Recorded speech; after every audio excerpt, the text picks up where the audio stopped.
All right, let's get back to the Eagle Square, where our correspondent Ademola Lawrence is standing by to give us updates on the National Convention of the All Progressives Congress, which holds today. Ademola, we have about 1,815 police officers deployed to that venue to ensure the safety of and, of course, conduct of this National Convention. Talk to us about we have about 1,000 police officers, and we have about 7,000 delegates. How will the officers be able to manage the crowd there?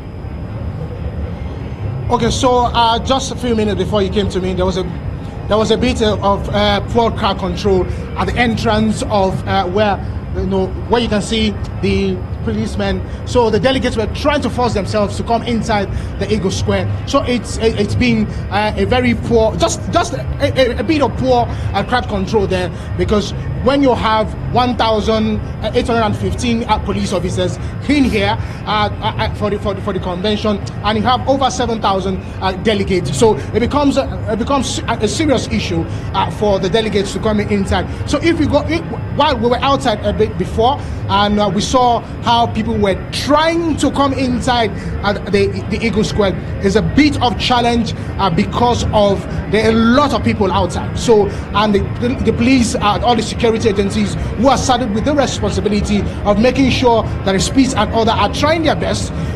But when you have too much people on ground, then there's a cause for alarm. Of course, we already see that already being a cause for concern. Talking about the crowd control there, when we have about 7,000 delegates for seating for an arena that has a seating capacity for about 4,000, and then we now have the police officers, about 1,815 police officers. But talk to us about this as the accreditation started, because according to the program which was released yesterday, the accreditation was supposed to start from 10 a.m. and last till 1 p.m. Okay, so accreditation is here to start. Our accreditation is supposed to start for 10 a.m.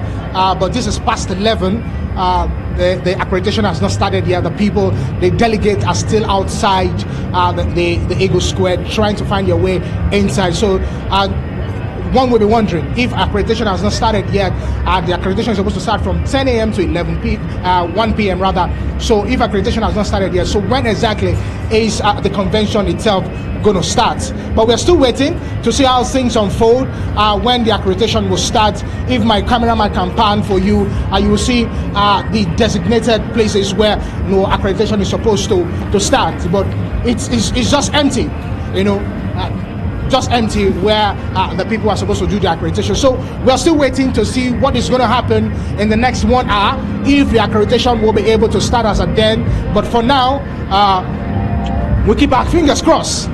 Yes.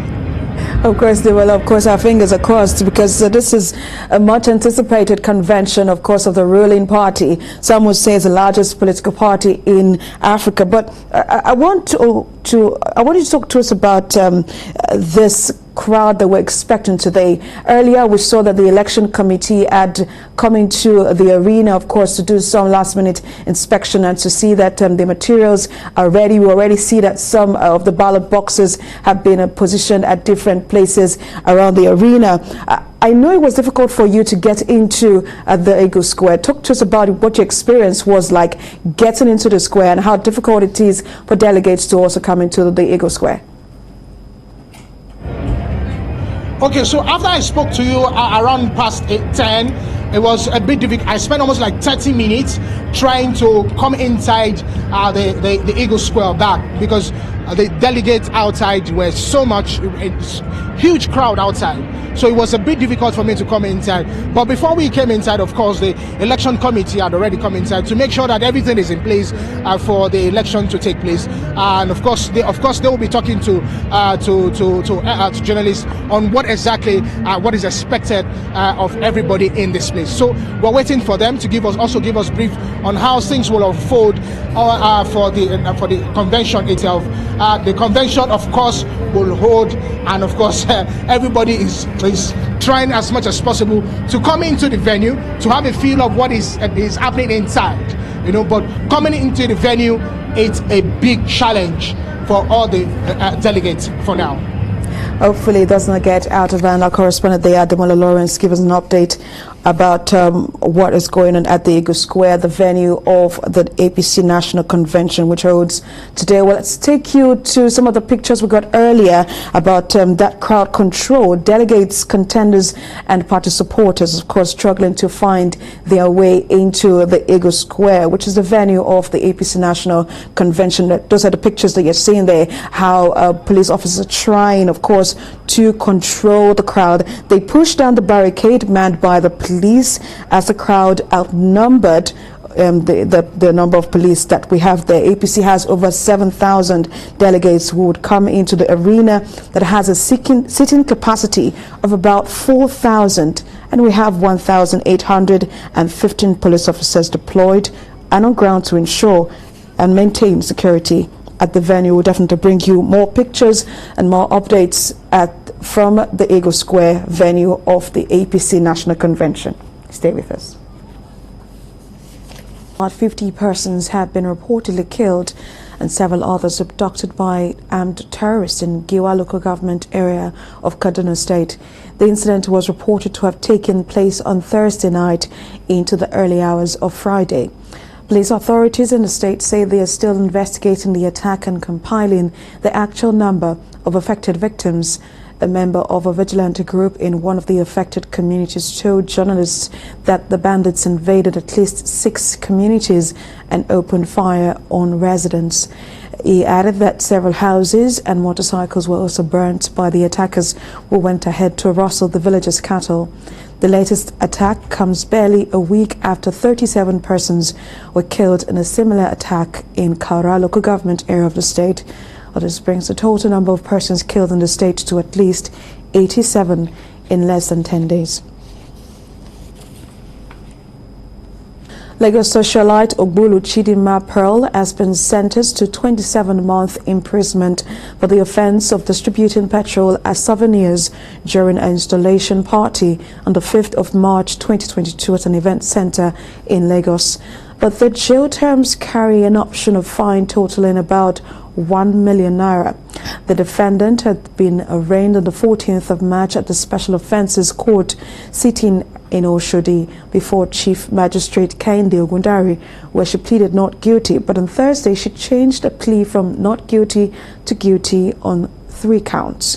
Subsequently, she was arraigned on 4 counts bordering on conduct likely to cause a breach of peace, endangering human life by distributing combustible matter in a public gathering, intent to do harm to another, and unlawfully carrying on the business of storage and containerizing petroleum product without a permit. Delivering judgments in the case on Thursday, Justice Ogundari sentenced her to 3 months imprisonment of a 15,000 naira fine on counts on one of the 3 charges and 1 year imprisonment or 500,000 naira fine on the second count. The Chief Magistrate also sentenced the socialite to 1 year in prison or 500,000 naira fine on the third count.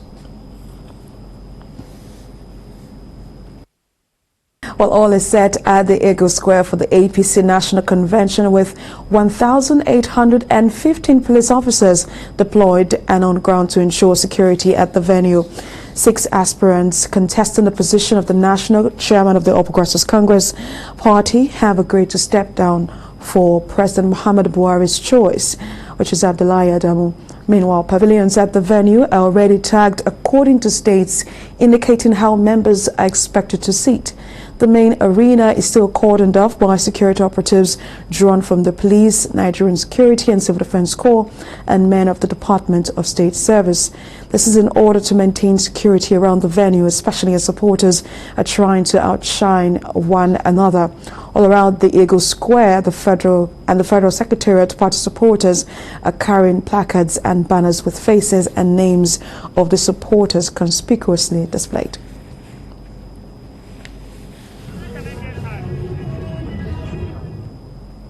Union say they will embark on a 2-week warning strike from Monday if the federal government fails to meet up with the agreement reached with the unions in 2009 within the next 48 hours. The leadership of the Edo chapter of the union expressed displeasure at the federal government's non-compliance in fulfilling their part of the agreement till date. The Joint Action Committee chairman of the union's Union branch, Osewa Broderick, noted that the struggle is not only on workers' remuneration but also on the poor funding of state universities, among others. They urged all members to stay away from the university premises during the period of the strike. In 2021, February, we also went through the same process. All along, all the things we presented before government, less than 40% of it have been realized. And we believe that the government, set up this system, the university system. They should live up to their expectation to fund the system, to attend to the welfare of our members, and also to make sure that the system does not collapse. So we are using this as another opportunity to let government know that we are giving 2 weeks again a warning strike. If all these issues are not attended to, we will go on a full-blown and indefinite strike. And as we speak, nothing was done in that regard. So these are the current demands. They are still centered on the same thing I just told you. Most of them are justice. Now the current demand is pay our minimum wage arrears, pay our members, promotion arrears as well is there, and renegotiate with us. That renegotiation is supposed to be every 3 years. You review that agreement that was entered in 2009. And up to now, no meeting has been held, apart from the one they held about 2 or 3 days back now, because of this threat that we want to go on strike. The burden of drug abuse is becoming a public health concern in Nigeria, and beyond preventive measures, there must be a consistent identification of the root causes of failed interventions. These and many other views were the submission of participants at the campaign against drug abuse organized by a coalition of youth advocates in Ado-Ekiti. Correspondent Ayomide Ajayigbe reports. Challenged by the rising cases of drug abuse by young persons, Kayode Adamolekun organized this workshop to address salient issues on the use and abuse of drugs, especially among adolescents. Don't wait till it is too late to make amends. Simply avoid the past entirely and invest yourself into activities that are worthwhile in order to bring you to a desirable end. Of this gathering, which was targeted at youth, resource persons shared their experiences and cautioned young persons against addictive substances that may not be entirely dangerous at the first taking, but can endanger the long run. When anybody is caught, let it be logically followed to the end, and let people see that what is bad is bad. Beyond the campaign and advocacy against drug abuse, parents need to do more to reduce miscreant and deranged individuals in our streets. Number one is the parental control. Many parents no longer put eyes on their children. They are carried away by society issues, parties, all kinds of activities during weekends and during the day. They don't have eyes on their children. One of the major issues that has made interventions difficult is the accessibility of these drugs in so-called patent medicine stores. People are not professionals. If you need to get your medication, control medication, if you go to a pharmacy, I'm sure a pharmacist is not going to dispense tramadol to you without saying an indication for these drugs. But we are faced with the challenge of quack people who have access to these drugs. So as a body, what we are doing is to make sure that the inflow, the supply chain of this control medication is so restricted and so guarded so that it doesn't get into the hands of miscreants who eventually dispense it to members of the society without prescription, leading to drug abuse and eventually.